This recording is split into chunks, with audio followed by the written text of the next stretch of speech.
Oi, gente. Professor Temístocles Zampronha, da disciplina de Literatura Brasileira.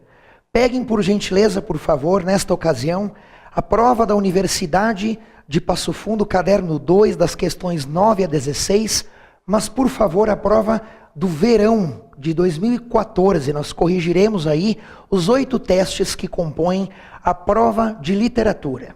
Já no que se refere, por exemplo, mais estritamente, o primeiro teste, teste 9, conforme você pode acompanhar aí na sua provinha, ela é uma questão que envolve, que abrange, não é, poética em geral, uma literatura geral que menciona a arte barroca, um pouco aí do simbolismo e um pouco também da prosa pré-moderna. Reparem, nós temos 3 alternativas.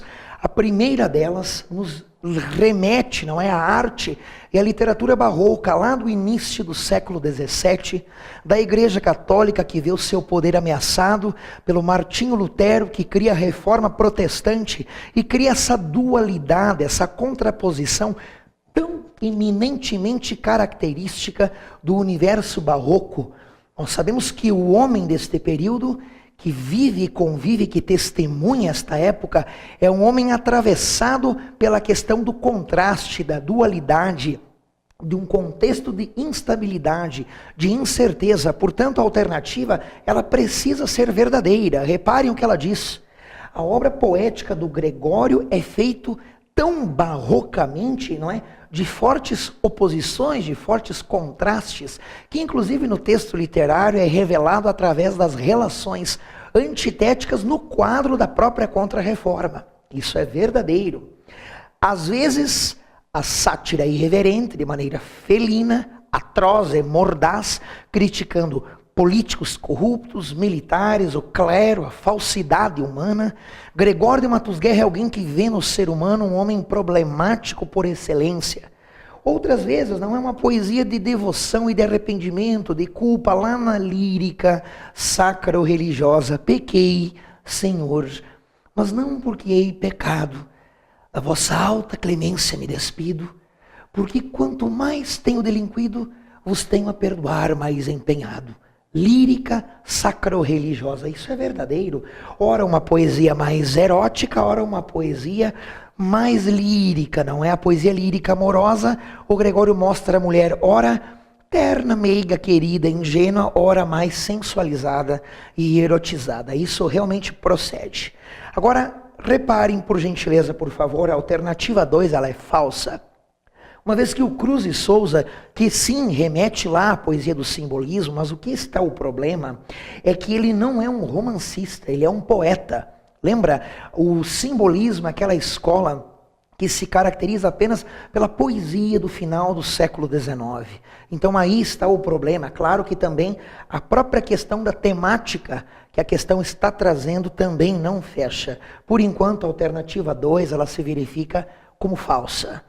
Acompanhando ali a 3, remete lá ao pré-modernismo, um período de transição entre a poesia do simbolismo e a Semana de Arte Moderna de 22, onde nós tivemos aí uma escola regional por excelência, de mostrar os desníveis da realidade verdadeiramente brasileira. Nós temos uma menção aos sertões de Euclides da Cunha, está dizendo se eles se constituem ou não num momento alto do pré-modernismo, com uma linguagem, não é, expressiva, embora ainda caracterize algumas coisas distantes das inovações vanguardistas que viriam a caracterizar, não é, na sequência, a literatura brasileira. Isto é verdadeiro. Portanto, nós temos 1 e 3, o gabarito B. Claro, isso no modelo A. A próxima questão, uma questão de número 10, uma questão muito bem elaborada, de V e F, também versa aí sobre um panorama geral, não é, da literatura brasileira, mencionando novamente a escola barroco, uma escola clássica aí na prova da UPF, o barroco que se caracteriza então, como dizíamos agora anteriormente, pela escola dos contrastes, das oposições, das antíteses, dos paradoxos, uma vez que esses recursos da linguagem caracterizam a própria instabilidade, a incerteza, a dubiedade, a angústia, os dilemas vividos no mundo expressivamente barroco do século XVII. Então a arte literária barroca, ela emprega, sim, essas figuras que indicam oposições.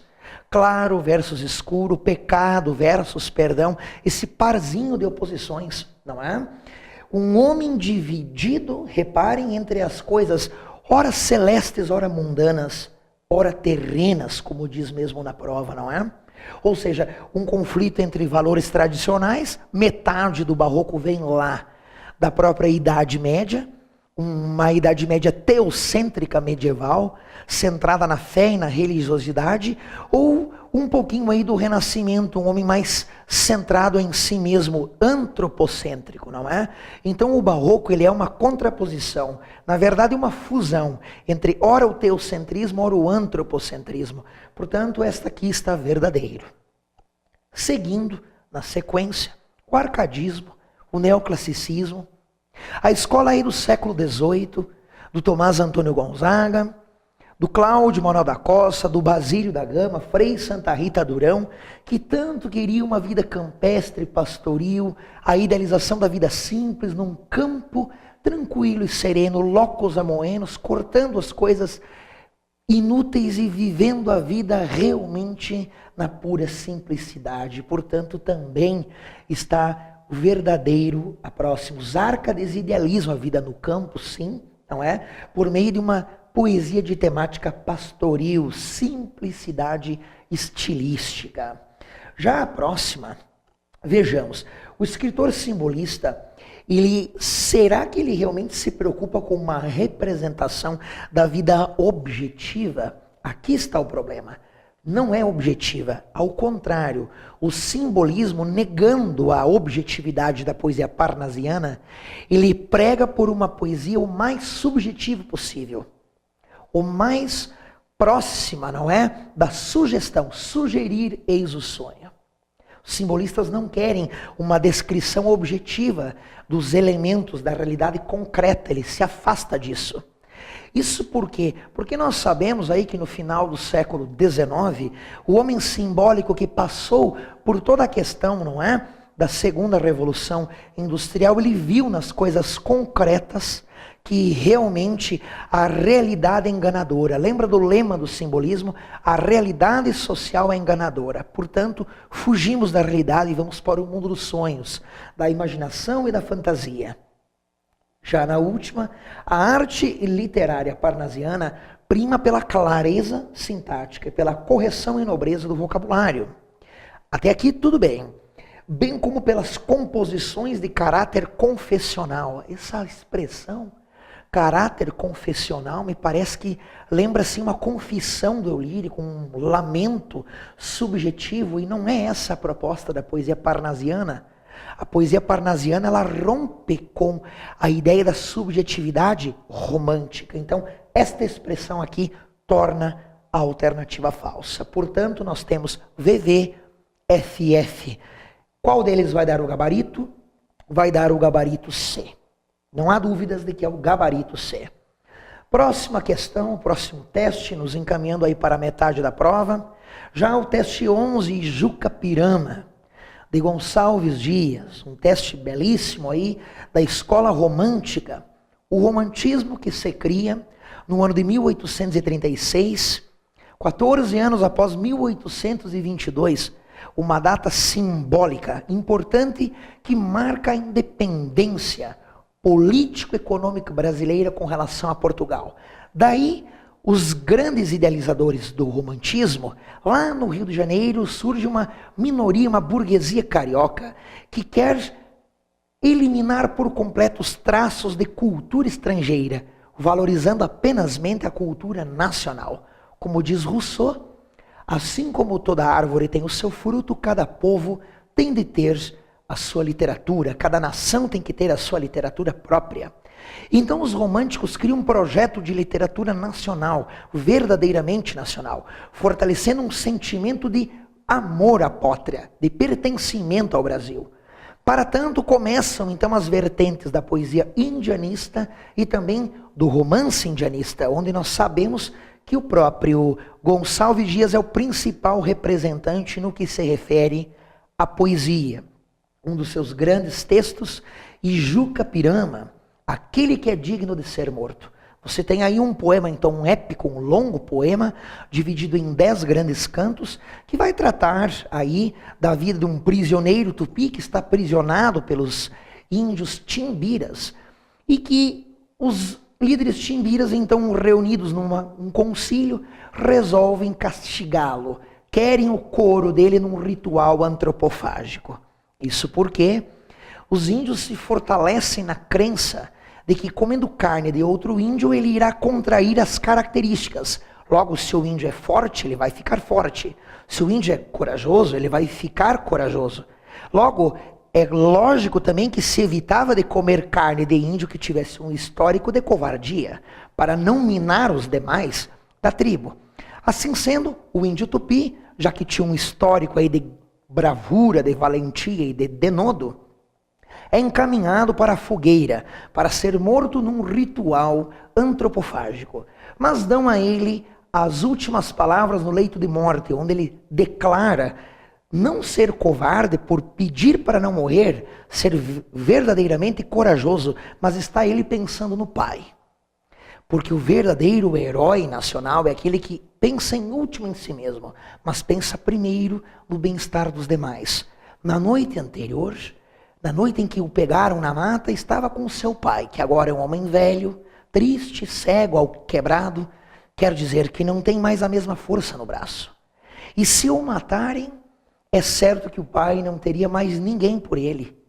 E então os líderes timbiras resolvem fazer o que? Libertá-lo, mas o considerando equivocadamente um covarde. Ele volta para a mata, reencontra o pai, e o pai, no primeiro abraço solidário que dá ao filho, repara algo de estranho. Cortaram-lhe o cabelo e havia restos de tinta fresca no rosto do rapaz. E o pai então intui: tu foste vítima de um ritual antropofágico, né?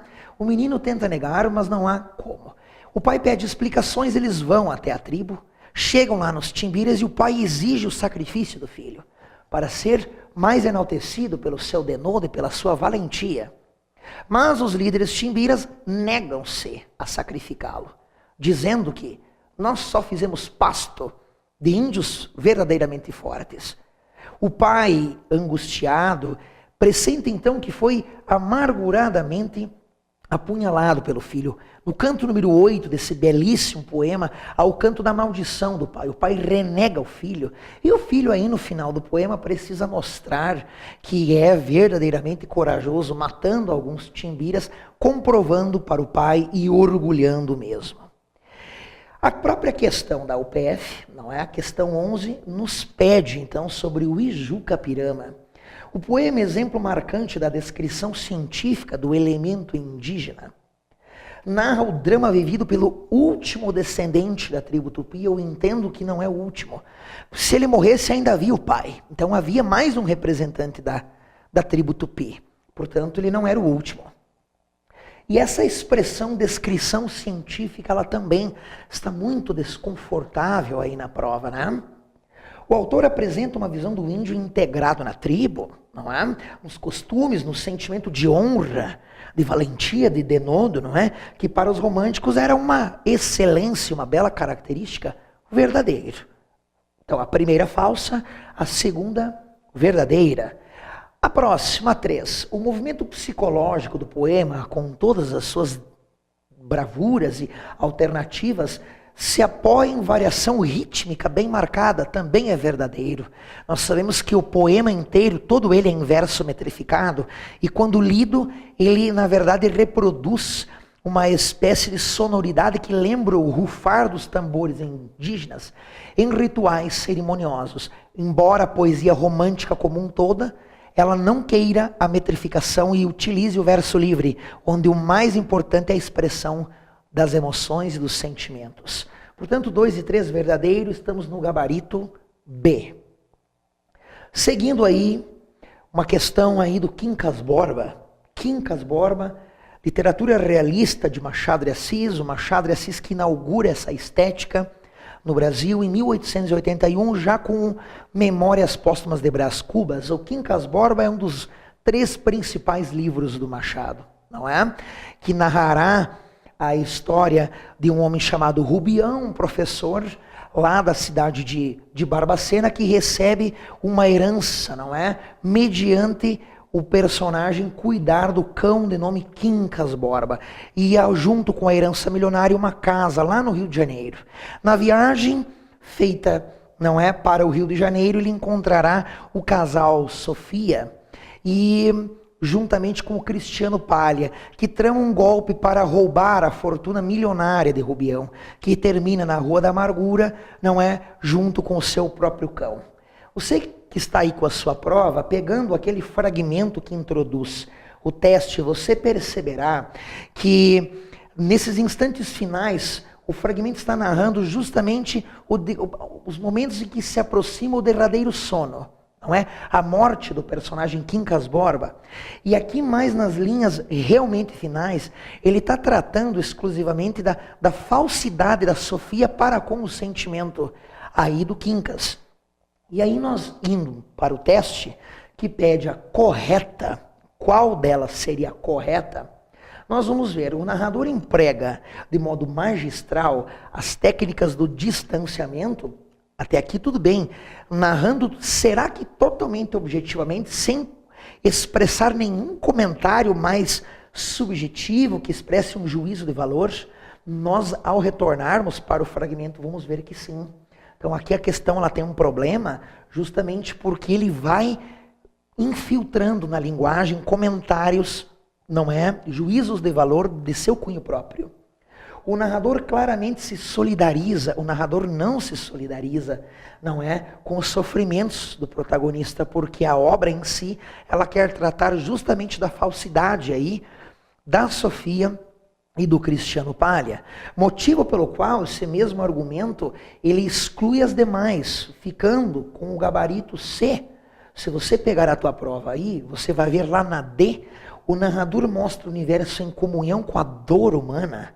Não há o sentimento de solidariedade, de dor, de compaixão por conta dos personagens que compõem a trama central, não é?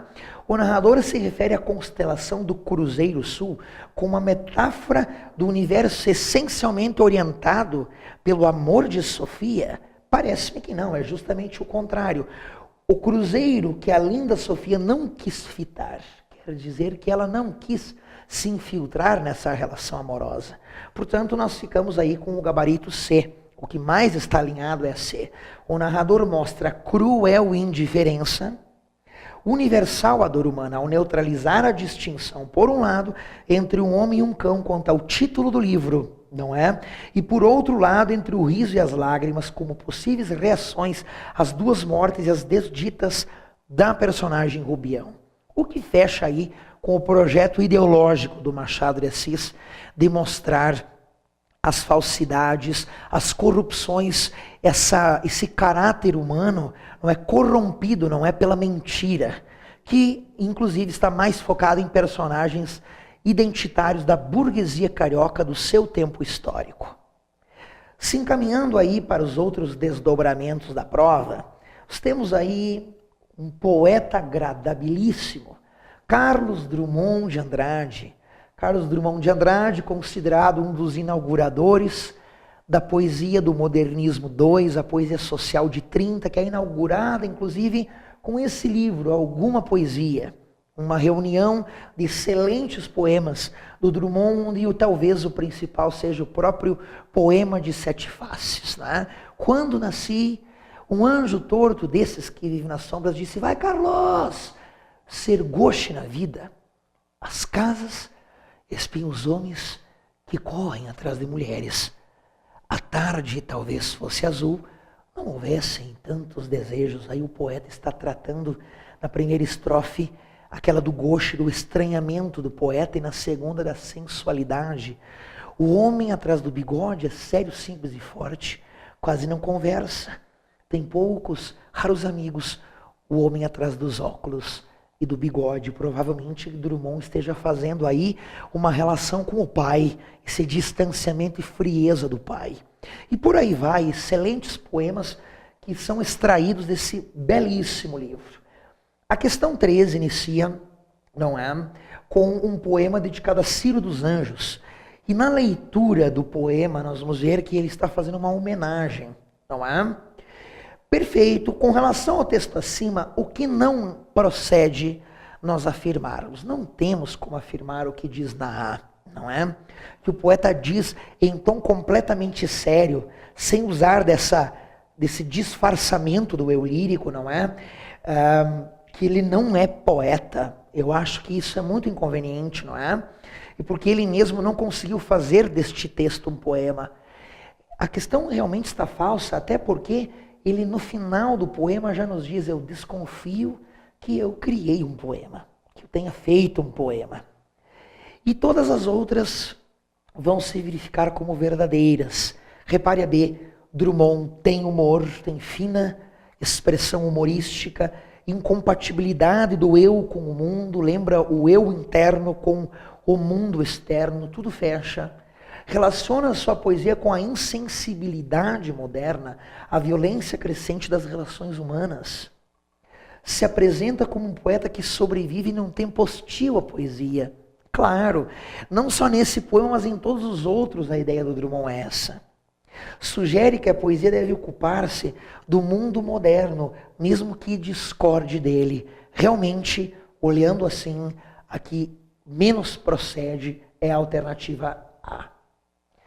14, São Bernardo, Graciliano Ramos. Estamos indo aí para o famoso romance social de 30, Modernismo 2, prosa, o romance de 30, composto pelo líder, grande mestre, filiado ao PCB, Carlos Drummond de Andrade na poesia. Você tem Vinícius de Moraes na poesia. Você tem mais quem nesta época? Você tem Cecília Meirelles, Murilo Mendes, Jorge de Lima. Neste momento específico da prosa, é o Graciliano Ramos, é o Jorge Amado, o José Lins do Rego, a Raquel de Queiroz. Graciliano Ramos, um escritor filiado eminentemente ao PCB, que faz obras de ataque ao capitalismo da era Vargas, e esse livro São Bernardo é um deles. São Bernardo é considerado por muitos críticos e teóricos literários como o verdadeiro exemplo do romance de 30. Por exemplo, José Hildebrando da Canal chega a dizer que São Bernardo é a súmula, quer dizer, é o verdadeiro resumo, a espinha dorsal do que há no romance de 30. Nessa obra, narrada inclusive com o foco narrativo em primeira pessoa, Paulo Honório vai narrar a sua trajetória de ascensão social na Fazenda São Bernardo, que é uma fazenda localizada no interior do município de Viçosa, Alagoas, onde a obra é ambientada. No começo, Paulo Honório conta toda a sua trajetória, sua infância, criado pela velha Margarida, uma doceira que ele não sabe por onde esta mulher anda. Depois, quando jovem, um aventureiro vendendo bugigangas e quinquilharias aí pelo sertão, como ele mesmo diz, vendendo aqui, marchando ali, marchando no fiado, fazendo transações embrulhadíssimas com caboclos que falam aos berros, até o momento que ele pôde realmente chegar em São Bernardo, propriedade dominada, mandada pelo Salustiano Padilha, um capitalista, um fazendeiro que tinha um filho único, Luiz Padilha. Luiz Padilha aí, não é? Um estudante de medicina, e o pai, Salustiano, ambiciona ver na família esse título nobre antes de morrer. Na época, Paulo Honório costuma trabalhar na condição de um trabalhador alugado, puxando a enxada, ganhando 8 tostões por dia de serviço. Até que um dia Paulo Honório vai juntando, economizando, ganhando dinheiro, e Luiz Padilha, quando vê a morte do pai, a propriedade passa para o herdeiro mais próximo, o único filho direto. Mas naquela época, Luiz Padilha não está se preocupando nem um pouco em administrar os negócios do pai. Então ele acaba perdendo a propriedade para o Paulo Honório, que no momento que então se engaja na condição de um verdadeiro fazendeiro, Paulo Honório aí vai ser responsável por introduzir em São Bernardo uma série de melhoramentos. Pomicultura, avicultura, um rebanho bovino regular, carroças, e vai modificando o cenário. Um homem estúpido, grosso, insensível, que não tem amor por nenhum dos seus trabalhadores rurais e tampouco por mulheres. Mas, como ele mesmo diz, caros leitores, chegou o momento que eu realmente senti um desejo de deixar um herdeiro para as terras de São Bernardo. Ele vai até a cidade conversar com um amigo próximo, o doutor Magalhães, um juiz de direito. E este juiz tinha uma filhinha, Marcela, loirinha, branquinha, de olhos azuis, que o Paulo Honório estimava. Ao chegar lá, ele presencia a Madalena, uma mulher morena, de porte mais avolumado. Ele se interessa pela Madalena. Contando com a ajuda de amigos, ele consegue se aproximar dela. Ele casa com ela na Capela São Bernardo, mas aí ele se torna um homem muito ciumento, manipulador, excessivamente manipulador. Paulo Honório acha que pode se apropriar da Madalena da mesma maneira como ele se apossou das terras de São Bernardo. E a Madalena é uma personagem que seguia aí por uma ótica diferente da dele. A Madalena, humanitária, bondosa, quer sair, olhar as casas dos trabalhadores rurais, que são úmidas e frias, e ela aponta essas deficiências para o Paulo Honório. Mas Paulo Honório não está nem um pouco preocupado, não é? E no final deste romance, a Madalena, não suportando os maus tratos deste homem, ela acaba se suicidando, fazendo com que Paulo Honório internalize um sentimento de arrependimento, de culpa, mas como ele mesmo disse, esta vida agreste me deu uma alma também agreste, eu não consigo me modificar. E estou aqui sentado à mesa da sala de jantar tentando compor na narrativa o relato da minha história, enquanto os grilos cantam à madrugada. A questão 14 versa então sobre o São Bernardo. No período em que vive ao lado de Madalena, Paulo Honório vê o mundo apenas em termos de lucro. Claro, um capitalista em face de uma sociedade altamente competitiva, a ponto de perder os seus próprios valores, não é verdadeiro. Na narrativa, a memória assume o papel de operador da sobrevivência. Claro, como eu mesmo contei, ele precisa se lembrar dos fatos para recontar no texto escrito. Do passado, o elemento fundamental para a compreensão do presente e do futuro, ou seja, é sobre a memória que o autor deposita as raízes da obra, perfeitamente verdadeira. Graciliano Ramos constrói o personagem autor em duas temporalidades distintas, claro. Um tempo é o tempo que a história aconteceu, e o outro tempo é o tempo que o protagonista, Paulo Honório, resolve pegar a história, sentar e recontá-la no papel. São coisas bem diferentes. Na condição de fazendeiro, Paulo Honório é retratado como um homem problemático e humano. Não, ele não é humano, ele muito pelo contrário, ele é grosseiro, ríspido, estúpido. Está aqui o problema. Não é? Enquanto escritor, é apresentado como um ser acrítico, desumano, assim coexiste ao mesmo tempo indivíduos em valores em contraste. Alternativa D, porque ela é errada, ela não procede, porque Paulo Honório não é humano com ninguém. Seguindo aí, questão 15, laços de família. Clarice Lispector, Modernismo 3, prosa de 45, essa escritora que se caracteriza por um profundo intimismo, pela técnica da interiorização dos seus personagens, ela que inicia aí na literatura, não é? Na década de 60, 70, Perto do Coração Selvagem, Laços de Família e demais outros livros que a tornarão conhecidíssima. Ela que se influencia aí por escritores estrangeiros, como James Joyce nos Estados Unidos e a feminista Virginia Woolf. Está aqui o Laços de Família. Cada alternativa tem para nós menção a um conto. Se vocês forem bem observar aí na sua prova, vocês vão ver que quase todas procedem. Realmente, uma não está de acordo. Há 3. Porque no conto Feliz Aniversário é narrada uma situação de uma família que se mobiliza para, não é, ir comemorar o aniversário de uma senhora de 89 anos, mas assim não há sinceridade, alegria nos sentimentos. O escritor mostra uma espécie de farsa, é uma montagem, não há sentimento humano verdadeiro. Então quer criticar aí esse caráter corrompido do ser humano, mostrando então para nós que o gabarito precisa ser 1, 2 e 4, portanto a última, gabarito E. Para finalizar aí o teste 16, o caderno de literatura, chegando ao seu final, Incidente em Antares. Escritor Érico Veríssimo, Modernismo 2, Romance de 30, aí um romance extremamente bonito, lindo, narrado aí em terceira pessoa, narrado em duas grandes partes, não é? A primeira, Antares, o segundo, o Incidente, a famosa cidade na campanha gaúcha, que vê os seus mortos saindo de suas tumbas para criticar o universo dos vivos. Temos aí essa lindíssima obra composta aí por Érico Veríssimo.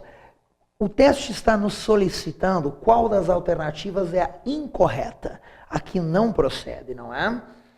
E veja, o que não procede é uma coisa básica, veja como é fácil de chegar.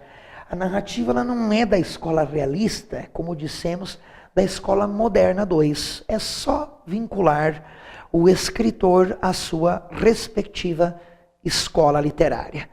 Claro que também aqui o momento histórico-social presencialmente colocado na B também não está fechando, pois a obra se concentra na verificação do governo da era Vargas e não do presidente João Goulart. Estão aí, pessoal. Muito obrigado pela ocasião, obrigado pela oportunidade, espero ter contribuído. Abraços!